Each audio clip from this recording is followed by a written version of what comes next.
So do you guys want to learn how to be a douche with Feng Shui? Do you guys want your opponent to suffer and fear for their lives? Do you want to feel like a god with level 2? Well, here's a short little video explaining how to do a certain setup that make you feel like that.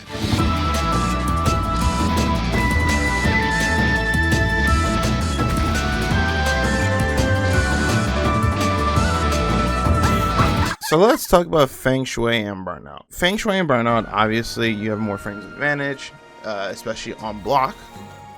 It's really cheap, you know. This becomes obviously like, you know, +2, like normal like that, but then obviously in Feng Shui, you know, all of a sudden now you can do this and you still have the same amount of frames of advantage on block. Typically with this is that you can actually apply this to certain setups because you have more frame advantage. And a setup that I'm going to show you is quite nice. So the most common situation when you're doing a safe jump typically is from the heavy store variation, where you can set a 50-50 with the jump in, and then you can kind of move on with it. But I'm gonna show you guys something that a lot of Juri players, especially high level, tend to do.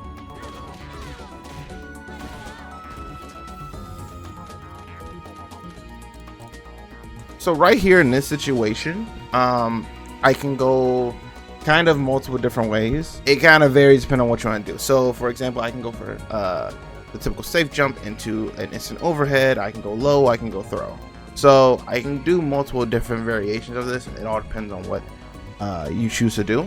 Typically with throw is that because you're so plus, you may want to delay it a little bit, so you just want to be mindful of that. But the low versus high is pretty important. I'm going to show you guys kind of explaining why. You saw that right there? I kind of set up the instant overhead instinctively, funny enough, instinctively, but kind of shows that you can make them guess genuinely on block really hard. So for example, I'm gonna show the combo kind of in 50%, that way if people can't follow it exactly on fast speed, so you do the jump in. So right there, technically the characters are still standing, so right there you can get an instant overhead. So what you could do after that is you can actually loop this for even more guessing. So you can do this combo, then you do the safe jump, and right there I just did what's called a double overhead. Essentially I kind of made them guess for their lives. It's very annoying because you can actually loop this for quite a while. So I'm gonna show you guys kind of like what I'm doing right here. This is kind of like normal speed. I'm showing on the other side too, that way you guys can see it as well.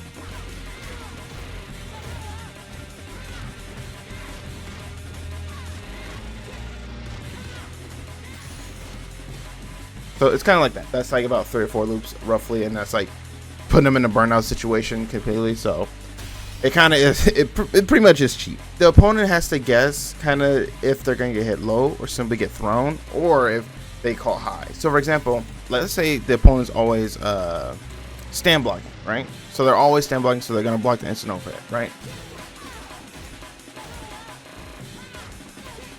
Now they get hit low. Now they got to go through another loop.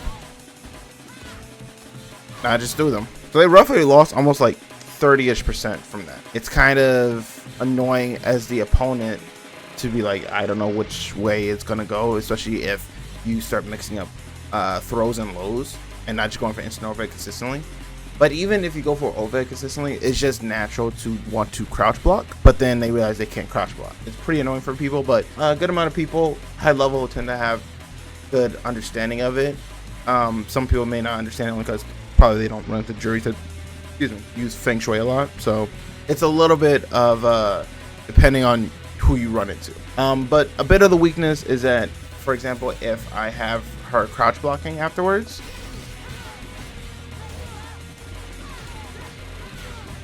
you can that's not a weakness, but essentially like she can literally just do that right there. You can typically crouch, but I mean, kind of hard to show a little bit in training mode. Typically with the crouch block, if you mess up the timing, that would actually whiff, so you actually can get messed up by that. And also if the opponent gets hit crouching, if you actually get hit crouching as defensively, like that, all of a sudden now the double over doesn't whiff, or typically doesn't work. So typically what you can do as players, funny enough, is that this is M2 Cloud on Twitter. Shout outs to him. He is a very tech heavy Juri. So, you know, some people are calling out like the jump heavy punch double overhead. So these are kind of like simple things to keep the mix going if the opponent knows you'll do it a lot, or if you've done it to them a lot.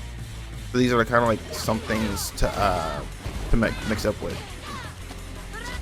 So that's obviously like what you can do if they whiff it as a defensive player. But then as an offensive Juri, now you fake it out, because now you can do a jump heavy kick, or you could probably do another situation where you just stop doing the loop. You can just be like, all right, I'm gonna just do one version of it, and then I can go into instant overhead again. So you can actually do a bunch of different things on situations depending on what the opponent does. But most of the time, probably commonly, most people would probably get hit by the double overhead. But yeah, this setup probably is a little tricky for some people to land. But, you know, if you are struggling a little bit with Feng Shui, just keep in mind there's a bunch of other Juri players that have uploaded Feng Shui guides and everything like that, myself included. So feel free to check those out. And hopefully, you know, you can come back to this video, understand the importance of this setup, because the setup is pretty strong, especially in the corner. I believe you can do a mid screen, but it's a little bit more annoying. But with the corner, because this is just straight up right there in the corner, you can literally just essentially just be right there in front of the face. There's no point in back rolling, so it's like, yeah, it's pretty simple. It's fairly simple once you get the hang of it. Try to learn Feng Shui. I recommend slowly understanding basic combos and strategies, but then also applying this, because safe jumps in this game, especially with Juri and Feng Shui, are pretty good.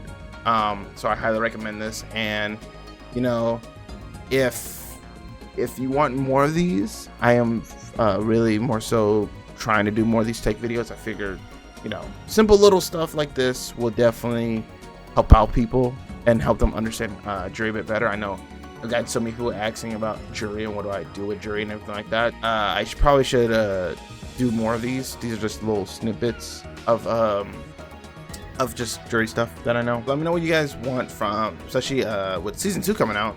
Let me guys know what you want from me, like for season 2 wish list, what buffs would I get, what I change about the cast. I figured those are kind of like videos down the line I should probably focus on. Hopefully you guys enjoy this. Make sure to like this video. Let me know what you guys think of this. And yeah, I'll see you on the CFN streets. And I'm stealing your MR because I'm an MR goblin, and I want MR because MR is beautiful. Okay? Take it easy out there. See you guys later.